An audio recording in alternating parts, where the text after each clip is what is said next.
Welcome everybody. Today we're going to work on creating a watercolor painting with pen and ink of the Upton Town Hall. And what we've got to start with is an image of the Upton Town Hall.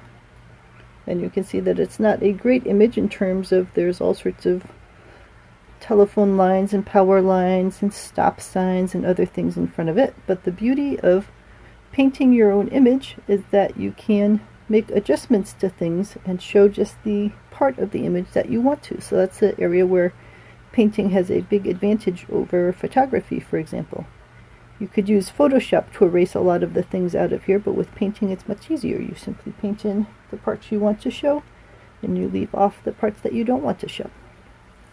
So we have a image of the Upton Town Hall printed on regular 8.5 by 11 paper. I've got some watercolor paper to paint onto. I've got some graphite paper. This can be found at pretty much any Michael's or dollar store or Amazon or so on.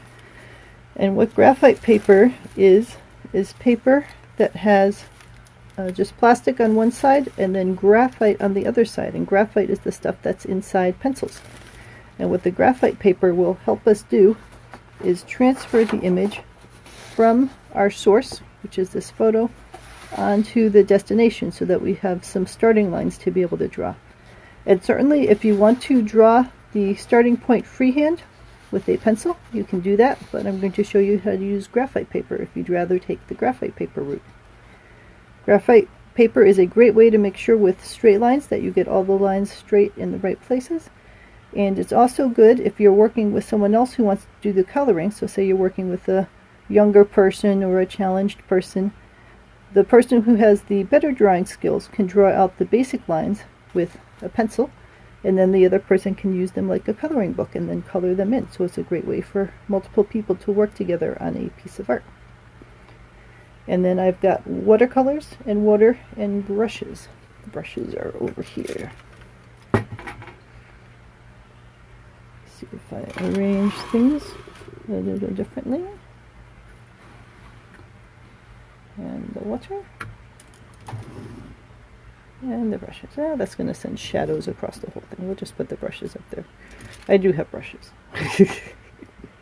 They're just not in the frame of the picture, I think. Alright, so let's get started. The first step in doing any sort of project that involves tracing is to tape the paper and the graphite paper and the source image together, and that way things don't slide and move while you are working on your project. Because if you've got half of the drawing done with it at one alignment and then the paper skewed and then you get half of it another alignment, then it would not all match up and it would not look the way that you wanted it to look. I'm reaching around the tripod, which is now caught on my hair, to get to my tape. Sorry about that. Alright, so we got the tape.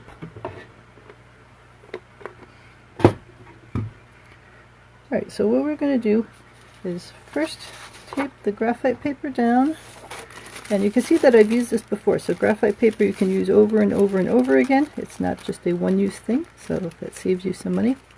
And it does have an up and a down side. So one side is just plastic and the other side has the graphite which pushes out. And the easy way to figure out which is which is to take a pencil and just press down in a corner. And if you see a mark there, that means that you have it oriented correctly. So it's not that the pencil is actually going through this paper and getting to the other side. You're just using the pencil as a stylus. So you're putting pressure down with the pencil. It is pushing graphite off this piece of graphite paper and onto the destination. And that's how we're going to be able to move the design that we're working on onto this piece of watercolor paper to give us a starting point. So I'm going to take some tape. And I'll tape the graphite paper down first.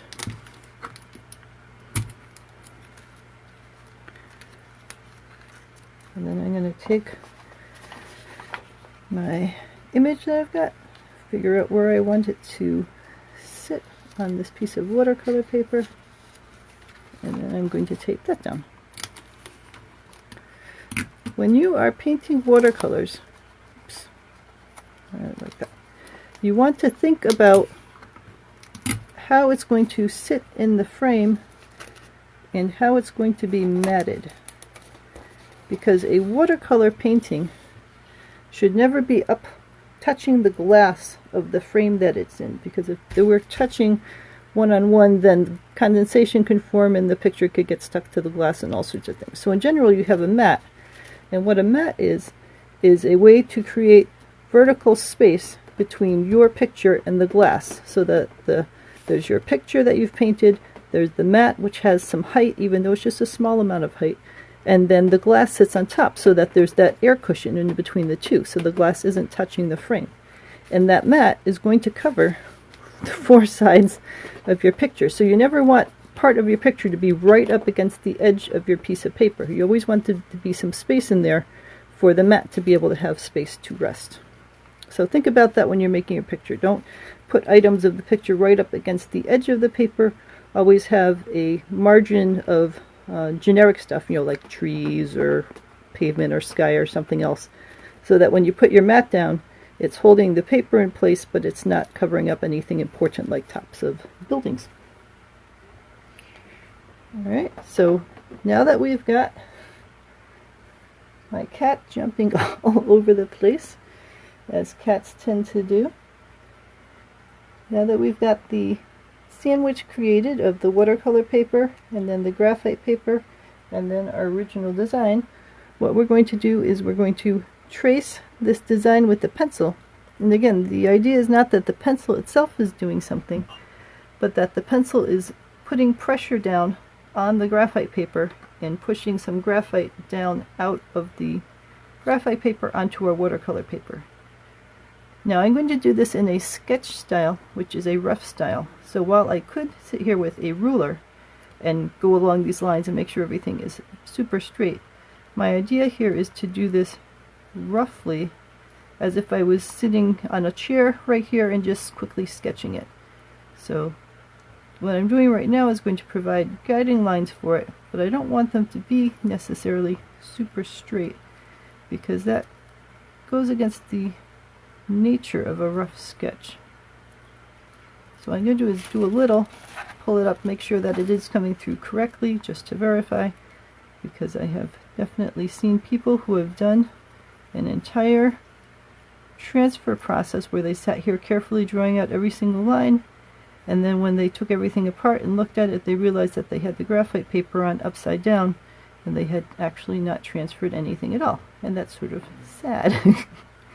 So it's good to just double check at the beginning, make sure that everything is in the right place, so that while you're sitting here doing your drawing, you know that you are transferring it.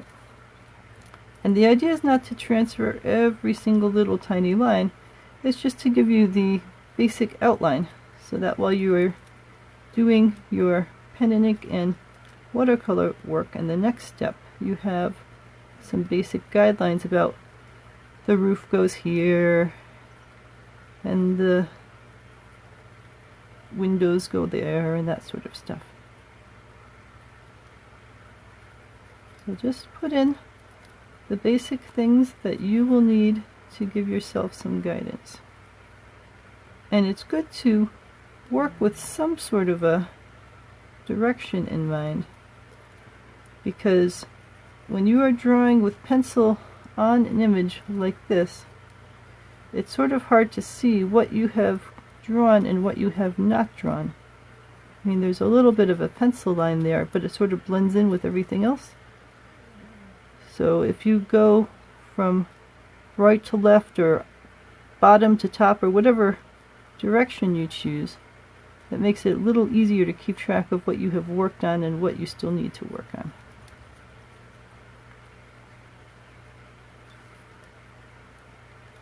This is a pretty cool building. A lot of buildings are just straightforward, square blocks or whatever.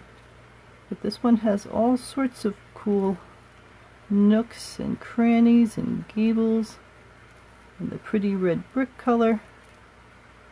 So Upton is quite lucky to have such a lovely building right at the center of their town.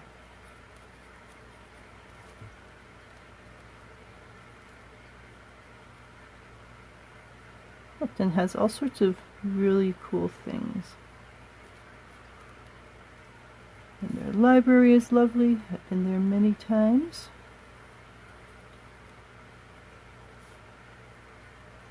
These cool little tucked in windows.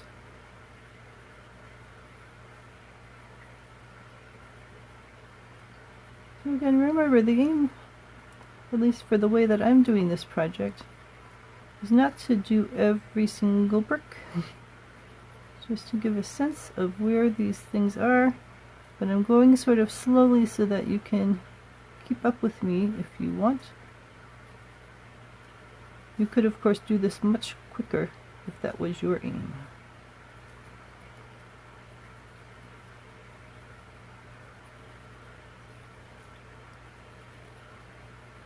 I find drawing to be very meditative. It is relaxing to me, and it sort of helps you release whatever is worrying you at the moment and just focus on shapes, squares, rectangles, maybe some circles. It depends what you're drawing. Alright, so we're not going to draw things like the stop sign or the telephone wires or even these street signs. We're going to focus on the building itself. And there is a style of sketching where you put everything in and show it exactly as it is. So if you were doing a very realistic style of sketching, then you'd put in the stop sign right in the middle of things because that was really there and you were portraying exactly what you saw with your eyeballs. But we're going to do a more casual style of sketching where we will show the object that we're working on, in this case the town hall, and leave off things like this building right here, or building of this sign. So we can just draw right through that sign because we are not going to include that. But you as the artist have control over those things. Like there's a little placard sign there, I'm not going to put that in.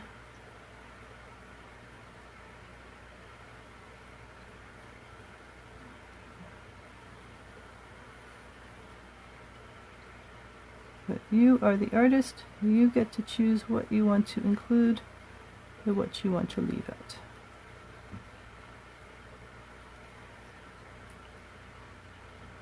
Alright, we got these railings, go like that. We have these pillars with these pretty lights. I love sphere lights.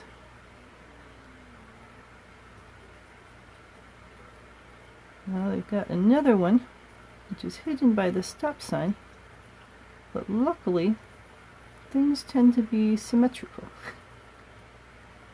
Let's put the little pots in.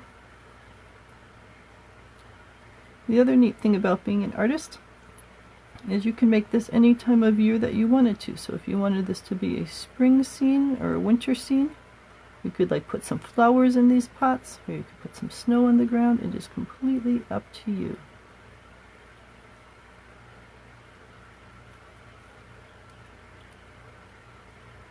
We got the Upton Town Hall sign. Now we got the building doors.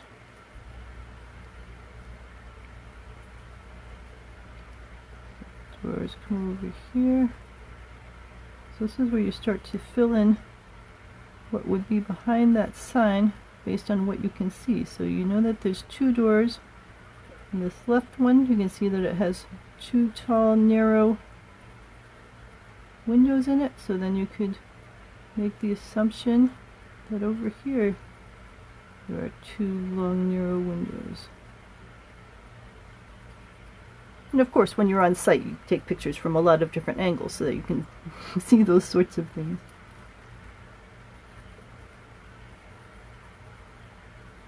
Alright, we've got some windows down here.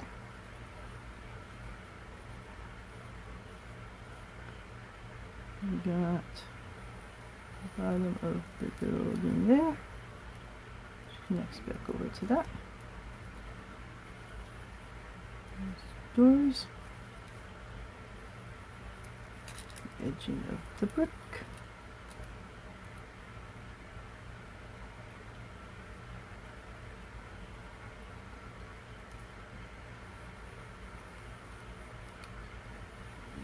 And here.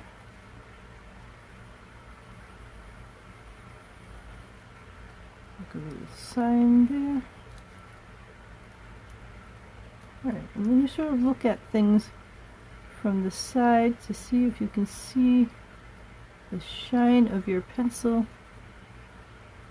Figure out what you have drawn and what you have not yet drawn. I don't think I've drawn this in yet.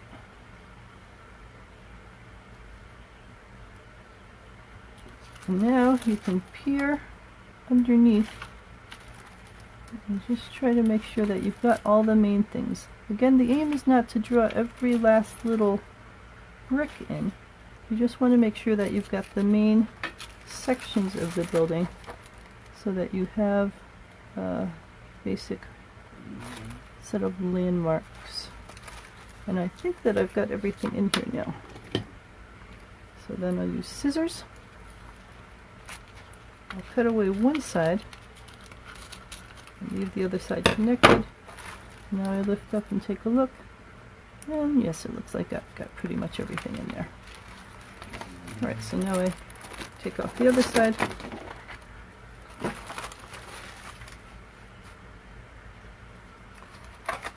Alright, and now we've got a starting point of the design on here with graphite, which is the same stuff that's in pencils.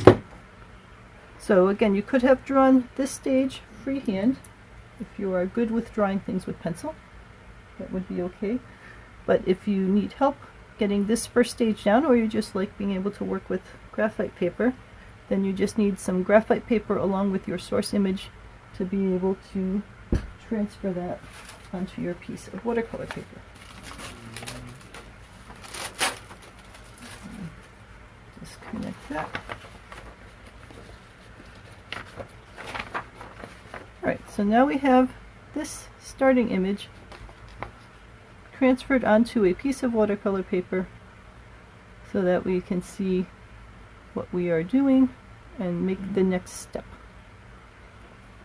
Alright, so ask with any questions if you have questions about how graphite paper works to transfer an image from a starting image over onto your destination paper, which in this case is watercolor paper.